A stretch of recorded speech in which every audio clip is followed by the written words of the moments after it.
జగన్ చేసినప్పుడు ఒప్పు, ఇప్పుడు కూటమి ప్రభుత్వం చేస్తుంది తప్పు అని స్పష్టం చేస్తున్నారు కొంతమంది ఉద్యోగ సంఘాల నేతలు. ముఖ్యంగా ఏపీ గవర్నమెంట్ ఎంప్లాయీస్ ఫెడరేషన్ అధ్యక్షుడు వెంకట్రామిరెడ్డి అయితే చంద్రబాబుపై తిరుగుబాటుకు అంకురార్పణ చేస్తున్నారు.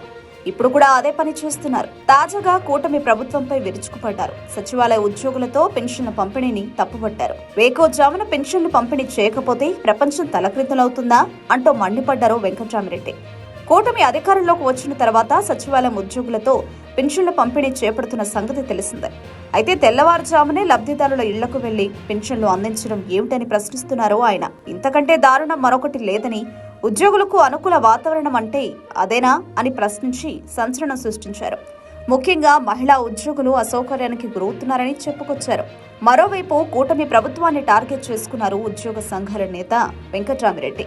కూటమి అధికారంలోకి రాగానే ఐఆర్ ఇస్తామని చెప్పారని, మరి ఈ నెలలో ఇస్తారా, మరో ఏడాది ఇస్తారా అన్నది చెప్పాలని డిమాండ్ చేశారు. సంక్రాంతి కానుకగా ఐఆర్ ఇవ్వాలని, పెండింగ్ డిఎల్లో కనీసం ఒక్కటైనా ఇవ్వాలని కోరారు.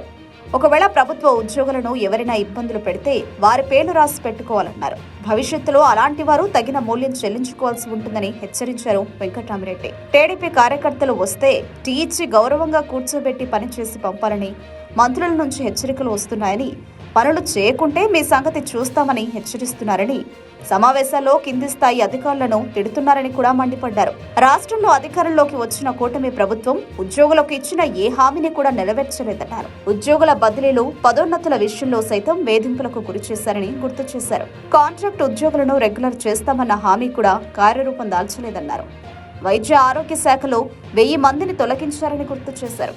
దేశవ్యాప్తంగా వందలాది మంది ఉద్యోగులకు షోకాజ్ నోటీసులు జారీ చేశారని, ఆదివారం నాడు కూడా పనులు చేయించుకుంటున్నారని చెప్పుకొచ్చారు.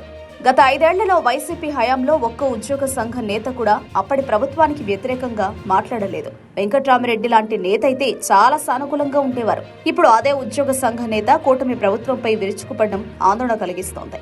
ఒక విధంగా చెప్పాలంటే ఆయన మాటలు చూస్తుంటే తిరుగుబాటు ధోరణితో ఉన్నట్లు కనిపిస్తోంది. వెంకట్రామిరెడ్డిపై ప్రభుత్వం ఎటువంటి చర్యలకు దిగుతుందో చూడాలి.